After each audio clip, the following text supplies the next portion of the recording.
राहुल गांधी, केजरीवाल, ममता बनर्जी, कौन ज्यादा विपक्ष का बेहतर नेता जो मोदी जी से? भैया आज लोकसभा में देश में विपक्ष के नेता राहुल गांधी हैं, तो स्वाभाविक तौर पर राहुल जी को आप कैसे देखते हैं आप? क्योंकि कुमार विश्वास जी से मैं बात कर रहा था, he said he is a great guy, I have met him, he is a great guy, but I still believe कि उन्हें फोर्स किया गया पॉलिटिक्स में, that was why he is not able to, वो जो कहते हैं ना, ब्लास्ट कर देना, फोड़ देना। देखिए हमारी क्या विसात है कि हम राहुल गांधी पर टिप्पणी करें। आपने काम लेकिन बहुत काम किया है। हाँ। साथ काम उनके साथ तो बहुत नहीं किया है, लेकिन मतलब उनको जानते हैं, कई घंटों बिताए उनके साथ। मतलब राहुल गांधी देश के ऑपोजिशन के लीडर हैं, लेकिन मैं ऐसा नहीं मानता हूं कि he has arrived as a leader. मैं आपको स्टिल आपको एक आंकड़ा दे देता हूं।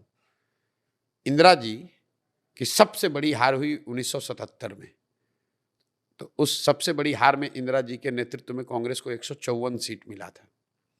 राहुल जी के नेतृत्व की ये सबसे बड़ी जीत है कांग्रेस की, उनको 99 सीट मिला है। That tells you the difference, that tells you the distance he has to cover. But they are celebrating for that कि इस नो, बार आप मैंने जो बात कहनी थी कह दी। आप सेलिब्रेट करें, रोए, रिफ्लेक्ट करें, वो आपका निर्णय है। ठीक। मैं आपको ये कह रहा हूं कि इंदिरा जी की सबसे बड़ी हार में कांग्रेस को 154 सीट मिला था। राहुल गांधी की सबसे बड़ी जीत में कांग्रेस को 99 सीट मिला है। That shows the distance Rahul Gandhi has to cover as a leader to emerge as the popular choice of the country. Second last question, Narendra Modi और अटल बिहारी वाजपेयी में बीजेपी का सबसे बड़ा नेता कौन आपको लगता है? ये तो भाई बीजेपी वाले ही बताएंगे। तो आप एनालिस्ट नहीं, एनालिस्ट तो मैं हूं नहीं, ये तो वही लोग बताएंगे कौन। ठीक है, नरेंद्र मोदी क्या इस चुनाव के बाद कमजोर हुए हैं, डिक्लाइन शुरू हुआ अभी? नहीं, आपको लगता है कि ही विल कम बैक नहीं स्ट्रॉन्गर? मोदी जी इससे पहले भी मैंने, आप इंटरव्यू आप उठाकर देख लीजिए, सारे आंकड़े डेटा बता रहे हैं, एनालिटिक्स बता रहा है कि मोदी जी की जो फॉलोइंग थी, जो उसकी इंटेंसिटी ऑफ सपोर्ट थी, वो पिछले 4-5 सालों से कम हो रही है।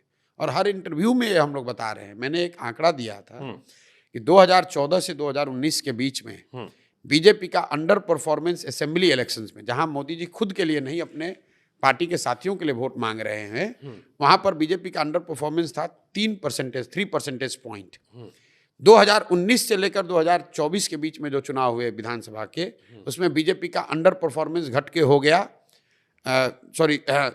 करीब करीब 9.5% परसेंटेज पॉइंट। तो मोदी जी को पहले लोगों ने वोट दिया, मोदी जी ने जिसको कहा उसको वोट दिया, लेकिन पहला कहाँ क्रैक आया, जहां मोदी जी के कहने पर उस तरह से अंधभक्त होकर लोगों ने वोट नहीं दिया। फिर वो धीरे धीरे रिफ्लेक्ट होने लगा। मोदी जी ने खुद के लिए भी जो वोट मांगा है, परसेंटेज भले न गिरा हो, सीटें तो कम हो ही गई। लास्ट क्वेश्चन है, जहां आपने बड़ा ब्यूटीफुली डिफाइन किया था how to defeat Narendra Modi and BJP, how to defeat, हाँ, आपने कई सारे पॉइंटर्स में समझाया था, इन पॉइंट्स पे काम करना होगा तो हार होगी आपकी नजर में। क्योंकि आप कह रहे हो डिक्लाइन मोदी जी का हो रहा है, थोड़ी इंटेंसिटी कम हो रही है, आने वाले टाइम में कौन सा लीडर आपकी नजर में आपको लगता है कि यार ये रिप्लेस कर सकता है नरेंद्र मोदी जैसे व्यक्तित्व को? देखिए, still he is larger than life when you compare to other. मैं आपको बताऊं, आज के परिप्रेक्ष्य में भाजपा को कोई भी एक दल अगर कोई चुनौती दे सकता है अकेले या किसी फॉर्मेशन में, तो कांग्रेस ही है।